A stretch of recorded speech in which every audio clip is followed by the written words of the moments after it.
प्यारे देशवासियों, नमस्कार।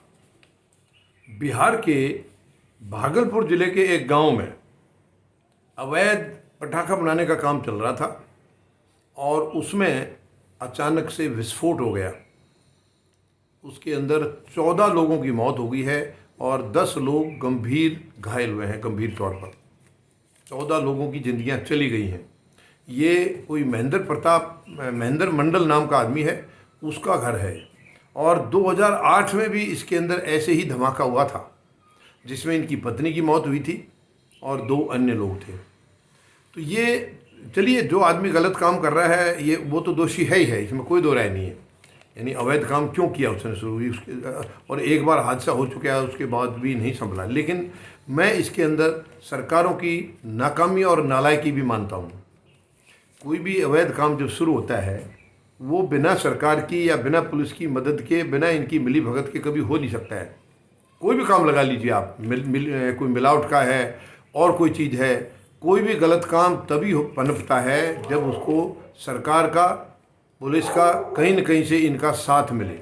जब तक इनका साथ नहीं मिलेगा वो काम नहीं पनपेगा, हिम्मत नहीं होगी किसी की। कोई भी गलत काम करने से पहले इंसान ये देखता है कि मैं इसमें कहीं फंस तो नहीं जाऊँगा, मेरे लिए कहीं सुरक्षा होगी या नहीं होगी, ये पहले देखता है आदमी। तो अब ये सीधे सीधे इंडिविजुअल ने जो किया उसकी गलती हुई है, उसको सज़ा मिली है, ये तो अलग बात है। लेकिन सरकार भी इसके अंदर बराबर की भागीदारी है, पुलिस भी बराबर की भागीदारी है। गलत काम को अब बिहार में तो अक्सर ये है, आए दिन शराब में, मतलब जहरीली शराब पी करके भी ऐसे लोग मरते, कोई ज़िंदगी की कोई कीमत है ही नहीं वहाँ पर। मतलब बिहार में ज़िंदगी की कोई कीमत बिल्कुल नहीं है, वहाँ आए दिन ऐसे हादसे होते रहते हैं। तो मैं ये पूछना चाहूँगा सरकार से, आखिर ये सरकारें होती किस लिए हैं? सरकार इसीलिए होती हैं कि कोई गलत काम ना हो, अनियमित कोई काम का, किसी किस्म की कोई ऐसी हरकत ना हो जिससे कि इंडिविजुअल का किसी का नुकसान हो या समाज का नुकसान हो। और उस तरफ ये ध्यान देती नहीं है, ये अपनी अंधाधुंध कमाई में ध्यान देती है। कमाई तब होगी जब कोई गलत काम करेंगे, क्योंकि गलत काम से कमाई ज़्यादा हो जाती है। और इसी लालच में सरकार और पुलिस दोनों उनको नाजायज़ साथ देते हैं और उनको फिर ऐसा ज़िंदगी का दर्द मिलता है जो कभी भुलाया नहीं जा सकता है। ये बड़ी शर्म की बात है, गैर जिम्मेदारी है, टोटल गैर जिम्मेदारी। मतलब अनरिलायबल, एक बिहार की नहीं कह रहा हूँ मैं, आज हमारे देश में मुझे नहीं लगता कि कोई रिलायबल सरकार किसी प्रदेश में या कहीं भी देश के अंदर कहीं भी है, ना केंद्र में ना प्रदेशों में। कोई रिलायबल सरकार नहीं है। सब जगह अपनी अपनी दुकानें चल रही हैं, अपनी दुकानें चल रही हैं। कोई थोड़ा कम चला रहा है, कोई ज़्यादा चला रहा है, लेकिन राजनीति की दुकानें चल रही हैं।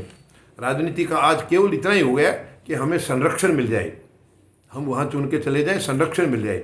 जाके सेवा करने की कोई किसी की भावना ना पहले थी ना अब है, बिल्कुल नहीं है।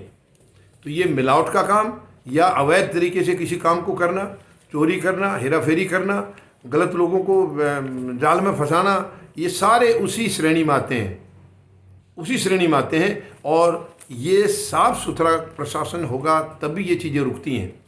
जब तक प्रशासन साफ़ सुथरा नहीं होगा, प्रशासन ईमानदार नहीं होगा, तब तक ये चीज़ें कभी रुकेंगी नहीं, ये काम कभी रुकेंगे नहीं।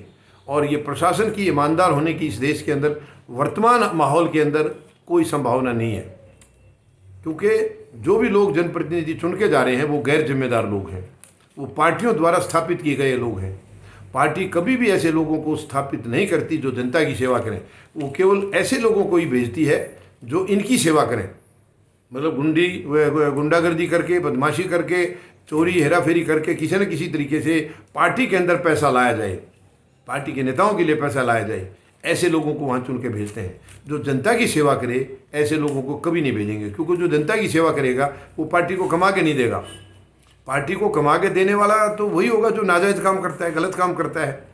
और वो जो गलत काम करेगा, नाजायज़ करेगा, वो जनता की सेवा नहीं करेगा।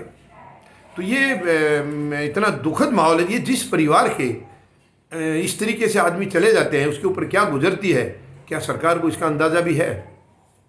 इसका जो आफ्टर इफेक्ट होता है, क्या उसको सरकार समझेगी कभी?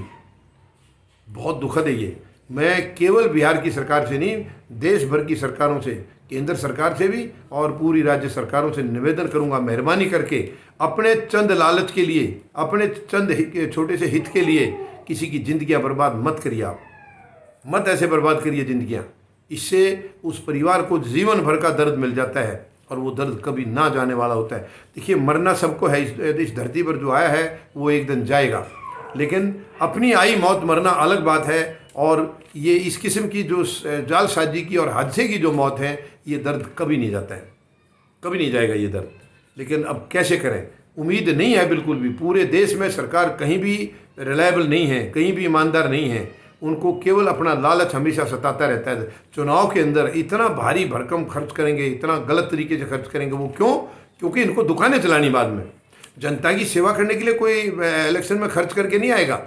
सेवा करने वाला कभी खर्च नहीं करेगा, खर्च वही करता है। देखिए, इन्वेस्टमेंट को कोई भी आदमी करेगा, इन्वेस्टमेंट वही करता है जिसको उससे कमाना है।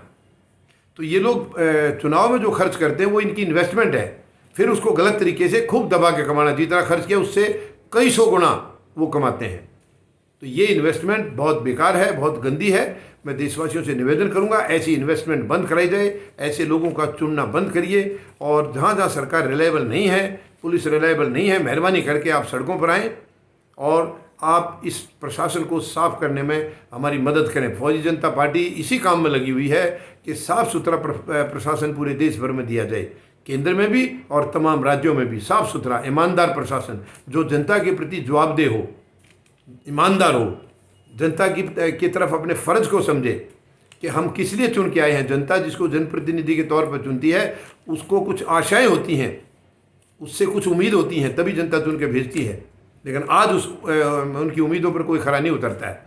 तो मैं निवेदन करता हूँ सभी देशवासियों से कि इस एक निकम्मे सिस्टम को बाहर का रास्ता दिखाएं और ईमानदार सिस्टम को चुनें, ताकि सबको आराम मिले, सबको सुख मिले, सबको अपनी चैन की ज़िंदगी मिले। धन्यवाद। जय जवान, जय किसान, जय हिंद।